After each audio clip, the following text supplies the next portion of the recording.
अस्सलाम वालेकुम students. I hope कि आप बिल्कुल ठीक होंगे। और जी आज हम पढ़ने वाले हैं मिस्टर चिप्स का लेसन थर्ड, जिसे हमने आज कंप्लीट करना है। लेसन मेरा मैं कम कम पढ़ा रहा हूँ ताकि आप बर्डन फील ना करें और इजीली कर पाएँ आप, और साथ में आप को वीडियो क्वालिटी अच्छी मिले। हमने प्रीवियसली पढ़ा था इसी लेसन में कि मिस्टर विकेट की एक्टिविटीज़ क्या थी after his retirement from Brookfield school. Brookfield school के बाद मिस्टर विकेट जो है, मिस्टर चिप्स वो सड़क के पार मिसेस विकेट के घर पर पहुंच गए, वहाँ रहने लगे और अपना स्कूल का जो कमरा था उन्हें मिला हुआ वो छोड़ दिया उन्होंने। और आपको मालूम होना चाहिए 1918 में, यानी जो फर्स्ट वर्ल्ड वॉर थी ना, जो स्टार्ट हुई 1914 से और एंड हुई 1918 में, तो मिस्टर चिप्स 1918 में उन्हें रिटायरमेंट ली, वहाँ से रिटायर्ड हुए और यानी कम्प्लीटली स्कूल छोड़ दिया। और उनकी बर्थ कब की है भला, आपको ये बातें जाननी होंगी कि मिस्टर चिप्स जो हैं उनकी जो बर्थ है वो है 1848 की बर्थ है। 1851 में ग्रेट एग्जीबिशन हुई थी, एक बड़ी तकरीब हुई थी, नुमाइश हुई थी वहाँ पे लंदन में, लंदन के हाइड पार्क में। नाम है हाइड पार्क, ठीक है। ये नुमाइश किस लिए हुई थी जी? वहाँ पर जो प्रोडक्ट्स थी, जो चीज़ें थी, उनकी नुमाइश की गई। यानी वो जो आम जो चीज़ें होती हैं, रूटीन की चीज़ें, उनकी नुमाइश की गई। वो बहुत बड़ा पार्क था, वहाँ पे चीज़ें रखी गई, वहाँ सारी जाके नुमाइश हुई, काफ़ी दिन जारी रही।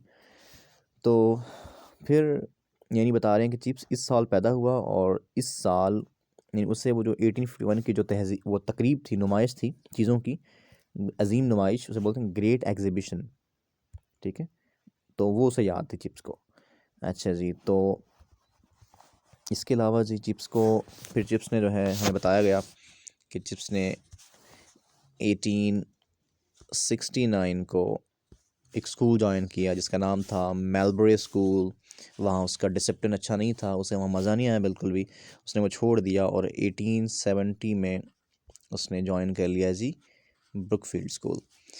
और ब्रुकफील्ड स्कूल में आपको याद होगा व्हेन ही मेट मिस्टर वेदरबॉय, उसे जब उसकी मुलाकात हुई मिस्टर वेदरबॉय से, जिसने इसका इंटरव्यू लिया, और फिर उसने चिप्स को बहुत अच्छी बातें बताई कि स्कूल में किस तरह रहना। और फिर आपको वो दिन याद होगा जब चिप्स फर्स्ट डे स्कूल गए थे और एक कॉली नाम के रेड हेयर्ड स्टूडेंट ने डेस्क का ढक्कन गिराया, तो क्लास 500 बच्चों से भरी हुई थी और उन बच्चों के लिए नए टीचर को छेड़ना एक बड़ी ज़बरदस्त बात थी। वहाँ ट्रेडिशन भी थी, स्कूल में एक रिवाज था, तो वहाँ भी ऐसा किया गया। लेकिन चिप्स को चूँकि वेदर बॉय ने सिखाया था ना, सो चिप्स ने बिल्कुल वैसा ट्वीट किया, सख्ती से ट्वीट किया और उसके ज़िम्मे 100 लाइंस लगा दी पनिशमेंट के तौर पर, जो घर से करके आएगा। तो उसके बाद फिर पनिशमेंट कभी नहीं हुई, सॉरी वो कोई किसी ने शरारत नहीं की बिल्कुल भी। एनीवेज, तो जी अब ज़माना चल रहा है, चिप्स बता रहे हैं हमें, वैसे चिप्स नहीं बता रहे हमें, ये जो इसके नावेला के जो राइटर हैं, जो नावलिस्ट हैं, जिनका नाम था जेम्स हिल्टन, वो बता रहे हैं हमें कि चिप्स की जो रिटायर्ड लाइफ थी वो कैसी थी। और फिर आपको चले बता दें थोड़ा सा कि मिस्टर चिप्स जो हैं उनकी वो रिटायर्ड हुए 1918 में और 1933 में वो उनकी डेथ हो गई। खैर आगे चलते हैं। जो हमने पढ़ना है आज, ये ख़ासा इम्पोर्टेंट था बताना आपको, बिकॉज़ आप यकीनन भूल चुके होंगे ये। तो जी हमने पढ़ा कि चिप्स की रिटायर्ड लाइफ कैसी थी। तो वो ग्राउंड में जाते, लोगों से, बच्चों से मिलते, जो नए बच्चे आते हैं उन्हें मिलते, और वो भी रिस्पेक्ट के तौर पर अपनी हैट्स ऑफ, अपनी हैट्स को टच करते और ख़ासी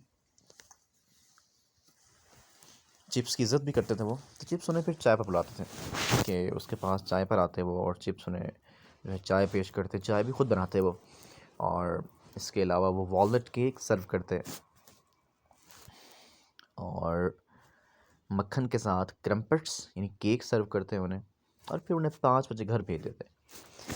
इसके अलावा जी हमने पढ़ा मिस्टर चिप्स जो है ये पसंद करते थे मिस्टर चिप्स से बात की जी, वो बच्चों से ना उनके हाल वाल पूछें उनके बारे में कि वो कहाँ से आए हैं, क्या उनके कोई फैमिली कनेक्शंस हैं ब्रुकफील्ड के साथ। तो फिर लड़के का जिक्र करते वो, एक लड़का था ब्रैंकसन जिसके अंकल को चिप्स ने पढ़ाया था, जिनका नाम था मेजर कॉलिंगवुड। तो उनका जिक्र किया चिप्स ने यहाँ पे कि किस तरह चिप्स ने उनको पनिश किया था एक बार, जब वो लड़का जो है जिम्नेज़ियम की छत पर चढ़ गया था ना बॉल निकालने के लिए वहाँ से, तो उसको चिप्स ने मारा था। तो इसके अलावा जी फिर वो बताया कि वो इजिप्ट में मारा गया, मेजर था बेचारा वो। तो अब हम पढ़ने वाले हैं, इसके अलावा एक ज़िक्र था यहाँ पे कि मिस्टर चिप्स जो हैं उनकी जो जो रूम था उनका जो, उसमें किस किस्म की बुक्स थी उनके रूम में और क्या क्या था।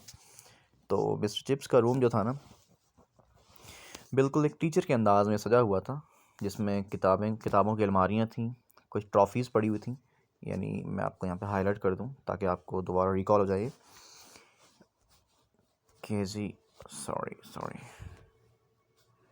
वहाँ पर कुछ बुक शेल्फ्स थीं और वहाँ पर स्पोर्टिंग ट्रॉफ़ीज़ पड़ी हुई थीं। इसके अलावा एक मेंटल था, मेंटल पीस, मैंने बताया था उस दिन आपको मेंटल पीस क्या होता है। और उसमें उसमें क्या था जी, मेंटल पीस पर फिक्सचर कार्ड थे और फोटोग्राफ्स थी कुछ बॉयज़ और मर्दों की, और जी एक टर्किश पुराना सा कारपेट था। इसके अलावा उसी कमरे की दीवार पर 2 तस्वीर भी थीं। मैंने बताया था इसका आपको कि वो तस्वीर किसकी थी, वो थी जी एक्रोपोलिस और फोरम की। ये हम पहले बात कर चुके हैं कि ये क्या हैं दोनों चीज़ें। ओके, ये एक्रोपोलिस एक जो यूनान के लोग थे वो अपने घरों को बुलंद पहाड़ों पर बनाया करते थे डिफेंस के तौर पर, दुश्मन से बचने के लिए। और फोरम ये रूम में एक खुला मैदान था शहर के दरमियान में, जहाँ पर लोग ख़रीदारी करते, जहाँ पर मजहबी और दूसरे इलाकाई त्यौहार होते वगैरह वगैरह। तो इसके अलावा चिप्स क्या पढ़ा करते थे जी, चिप्स जो कि एक क्लासिकल सब्जेक्ट्स पढ़ कर आए थे वो खुद, यानी यूनानी, लातीनी वगैरह ये बुक्स पढ़ के आए थे। तो उनका उनमें इंटरेस्ट खासा था, लेकिन वो कुछ हिस्ट्री बुक्स भी पढ़ा करते थे, उनके पास पढ़ी हुई थी यहाँ पे। इसके अलावा बताया कि चिप्स ने बेशक वो उनका लैटिन ग्रीक के सब्जेक्ट्स हैं उनके, लेकिन वो कभी भी उसमें ना एक्सपर्ट नहीं बन पाए थे अनफॉर्चुनेटली। इसके अलावा मिस्टर चिप्स जो है डिटेक्टिव नॉवेल्स पढ़ा करते थे, और जैसा कि डॉक्टर थॉर्नडाइक, ये आपने पढ़ा होगा यहाँ पे शायद, डॉक्टर थॉर्नडाइक और इंस्पेक्टर फ्रेंच, ये किरदार हैं इसके जासूसी नावलों के, उनको पढ़ा करते थे। बहरहाल जी आज हम पढ़ने वाले हैं जी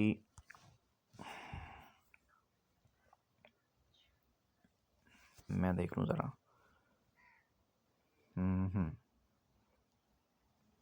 चलो यहाँ से पढ़ते हैं, यहाँ से वो कहते हैं कि बेशक he was not despite his long years of assiduous teaching a very profound classical scholar. तो भाई बड़ी एसिडुअस टीचिंग यानी बहुत ज़्यादा पुरमशक्क़त, बहुत मेहनत, यानी बहुत डिलिजेंट परसिस्टेंट, लंबे अरसे की टीचिंग के बावजूद भी वो एक अच्छे प्रोफेशनल, प्रोफाउंड, बहुत ज़बरदस्त लर्नड, एक बहुत सीखे हुए, बहुत माहिर स्कॉलर ना बन सके क्लासिकल किताबों के। क्लासिकल मतलब पुरानी किताबें, पुराने ज़माने की किताबें। इंडीड ही थॉट, यानी जो ग्रीक और लैटिन है ना उन पे वो स्कॉलर ना बन सके, बेशक पढ़ते थे उनको। Indeed, he thought of Latin and Greek far more as dead languages from which English gentlemen ought to know a few quotations than as living tongues that had ever been spoken by living people. तो वो कहते हैं भाई chips ना उन ज़बानों को, यानी Latin और ग्रीक को क्या समझता था कि वो डेड लैंग्वेजेस हैं, यानी मुर्दा ज़बानें हैं, पुरानी ज़बानें हैं। और वो कहता है कि जो अंग्रेज़ लोग हैं ना उन्हें उन ज़ुबानों में से महज चंद कोटेशंस, यानी चंद जो हैं अहम अच्छी बातें निकालनी चाहिए।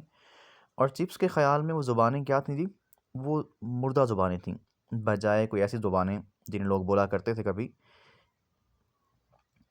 He liked those short leading articles in the Times that introduced a few tags. तो भाई चिप्स को ना वो छोटे टाइम्स, यानी जो टाइम्स अखबार था, मैगज़ीन था, उसमें वो छोटे छोटे जो मज़ामीन थे वो बहुत पसंद थे। That introduced a few tags, जिनमें कुछ चंद एक टैग्स, प्रोवर्ब्स यानी ज़रबुल मिसल हुआ करती थी। यानी चिप्स को वो मज़ामीन बहुत पसंद थे जो टाइम्स अखबार या मैगज़ीन में छपा करते थे। क्यों भला वो मज़ामीन क्यों पसंद थे? बिकॉज़ उन मज़ामीन में फ्यू टैग्स, कुछ ज़रबुल मिसल थी, कुछ प्रोवर्ब्स थी ऐसी दैट ही रिकग्नाइज्ड, जिनको ये जानता था, जिनको इसने पढ़ रखा था, जिनको ये पढ़ सकता भी था। To be among the swindling number of people who understood such things was to him a kind of secret and valued Freemasonry. तो वो चूंकि उन टैग्स को, उन ज़रबुल मिसल को पढ़ सकता था ना, इसीलिए भाई चिप्स जो है ये समझता था कि भाई मैं स्विंडलिंग नंबर ऑफ पीपल, कि मैं स्विंडलिंग मतलब डिक्रीजिंग, कम होते हुए, डिक्लाइनिंग कम होते हुए, कि भाई वो तमाम लोग जो इस तरह के टैग्स को, इस तरह की लातीनी और ग्रीक ज़ुबान में जो कोटेशन होती हैं ना मज़ामीन में, वो लोग जो इन कोटेशंस को पढ़ सकते हैं ना, वो लोग Aahista Aahista swindling number of people, वो लोग आहिस्ता आहिस्ता कम हो रहे हैं जो इन चीज़ों को समझते थे। और फिर इस तरह ना चिप्स जो है, and who understood such things was to him a kind of secret and valued freemasonry. तो ये बात, यानी ये एहसास कि चिप्स साहब जो है ना उन कोटेशंस को, उन टैग्स को, उन ज़रबुल मिसल को पढ़ सकते थे, तो ये बात चिप्स के लिए क्या थी? It's a kind of secret, उनके लिए एक राज था, एंड वैल्यूड फ्री मैसनरी, और एक बड़ी कीमती सी एक फेलोशिप, एक दोस्ती थी, एक ताल्लुक था। It represented, he felt, no one of the chief benefits to be derived from a classical education. यानी चिप्स बड़े खुश थे इस बात पे कि भी मैं उन लोगों में से हूँ, यानी चिप्स समझते कि मैं उन लोगों में से हूँ जो यानी इस टाइम्स मैगज़ीन में जो आर्टिकल्स आते हैं, उन आर्टिकल्स में आने वाली जो कोटेशंस हैं जो लातीनी या यूनानी ज़ुबान में हैं, ग्रीक में या लैटिन में हैं, उनको समझ सकते हैं। और ये एक बड़ा सीक्रेट था, ये एक राज था जो चिप्स के पास था, और ये एक बड़ा ज़बरदस्त ताल्लुक़ भी था लातीनी ज़ुबान से। और चिप्स समझते थे कि भाई ये लातीनी ज़ुबान को पढ़ने का सबसे अहम फ़ायदा ही यही है कि आप जो है ना उन चंद लोगों में से होते हैं जो उसको पढ़ सकते हैं। So there he lived as at Mrs. Wickett's with a quiet enjoyments of reading and talking and remembering, an old man, white-haired, only a little bald, still fairly active for his years, drinking tea, receiving callers, busying himself with corrections for the next editions of the Brookfieldian Directory, writing his occasional letters from thin, spiry but very legible script. तो वो वहाँ पर रहते थे Mrs Wickets, यानी Mrs Wicket के यहाँ, और उनका काम क्या था जी? With his quiet enjoyments of reading, उनके जो एन्जॉयमेंट्स थे, जो उनकी जिन बातों से वो लुत्फ़ उठाते थे, वो क्या थी? रीडिंग, पढ़ना, टॉकिंग, गपशप करना, रिमेंबरिंग और अपने माजी को याद करना, ख्वाब देखना। अब वो एन ओल्ड मैन, बूढ़े हो चुके थे बड़े, वाइट हेयर्ड, उनके सफ़ेद बाल थे, ओनली अ लिटिल बाल्ड, अब कुछ कुछ वो गंजे भी हो गए थे, बाल्ड मतलब हेयरलेस, लेकिन इन सालों में भी Fairlie active for this his years, और अपनी इस उम्र के बावजूद भी वो खासे क्या थे? एक्टिव थे, बहुत चुस्त थे। ड्रिंकिंग टी, रिसीविंग कॉलर्स, उनका काम क्या था? ये क्वेश्चन आता है जी। What were the activities of mister Chips after his retirement? तो बताएंगे जी। ड्रिंकिंग टी, रिसीविंग कॉलर्स, चाय पीना, दोस्तों मेहमानों से मिलना, अपने आप को बिजी कर लेना with corrections of for the next edition of Brookfieldian directory. Directory बोलते हैं जिस वो किताब, वो ऐसी कॉपी रजिस्टर जिसमें जो है नंबर्स लिखे होते हैं, फ़ोन नंबर्स। तो यानी जो ब्रुकफील्ड के बच्चे आते हैं ना, नए बच्चे, तो उनके नाम, उनका पता, उनके जो राब्ता नंबर हैं, जो कुछ भी था, उनको लिखने के लिए मिस चिप्स की ज़िम्मेदारी थी कि ये बुक इनके पास थी, और ये उसे ठीक करते थे हर साल जब नए बच्चे आते। राइटिंग इज़ अकेजनल लेटर, और ये कभी कभार जो है ना, अकेजनल, कभी कभार, इनफ्रिक्वेंटली, ये खतूत लिखा करते थे। इन थिन, बड़ी बारीक सी, स्पाइडरी, बड़ी इरेगुलर सी, टेढ़ी मेढ़ी राइटिंग में, बट वेरी लेजिबल स्क्रिप्ट, लेकिन लेजिबल बोलते हैं जिसको पढ़ा जा सके, रीडेबल, क्लियर, क्लीन, नीट। तो वो मिस्टर चिप्स है ना अपनी थिन, बारीक, स्पाइडरी, टेढ़ी मेढ़ी और बड़ी लेजिबल और बड़ी, लेकिन ऐसी राइटिंग, स्क्रिप्ट मतलब राइटिंग, वे ऑफ राइटिंग, तो वो टेढ़ी मेढ़ी और लेकिन साफ लिखाई में खतूत लिखा करते थे। He had new masters to tea, वो नए साथी कुछ अपने पास बुलाते चाय पर, as well as new boys, और नए बच्चे भी आते उसके पास चाय पीने के लिए।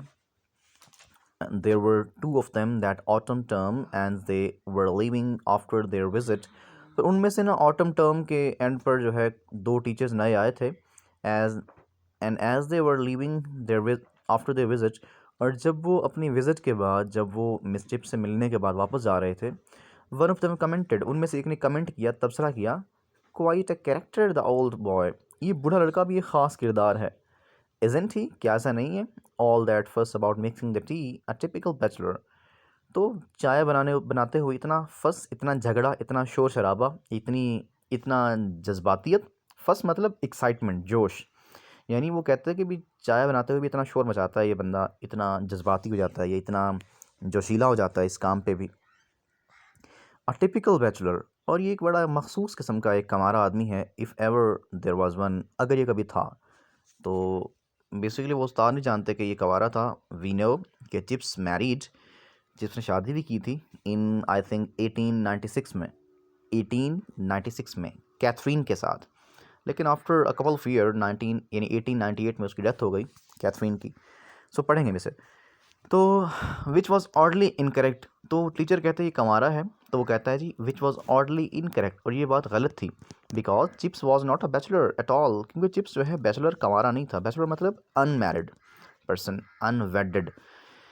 ही हैड मैरिड, उसने शादी की थी, though it was so long ago, अगरचे बहुत लंबा अरसा पहले की बात है, that none of the staff at Brookfield could remember his wife. यानी देखें, हाँ, उसकी शादी हुई 1896 में, और उसकी वाइफ की, जिसका नाम था कैथरीन, उसकी डेथ हुई 1898 में, यानी 2 साल के बाद, 1 साल के बाद। तो अब ये रिटायर हुआ 1918 में, इसकी अपनी डेथ हुई 1913 में। तो 1918 से 1913 तक खासा अरसा है बीच में। तो भाई 1898 में डेथ हुई उसकी, तो अब जो नए लोग आते थे, बच्चे आते थे, उनको मालूम नहीं था कि चिप्स ने कभी शादी भी की थी। तो लोग भूल चुके थे। बहरहाल ये है इस लेसन में, और इसके क्वेश्चन देखते हैं हम, जो कि इम्पोर्टेंट है। इसे आप साथ में किया भी करें।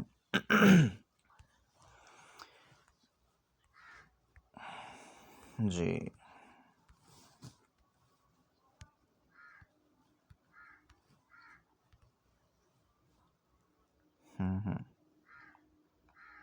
ये क्वेश्चन 17 शायद पहले हमने किया है, ये अब दोबारा कर लेंगे 17 को।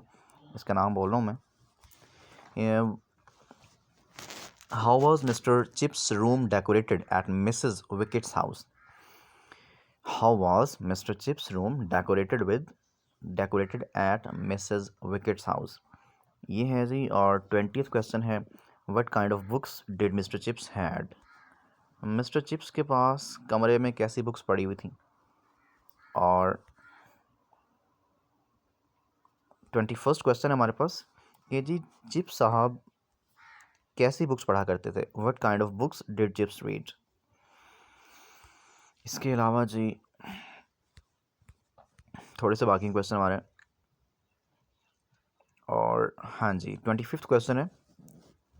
25th, what were the quite enjoyments of mister chips eight Mrs wickets house?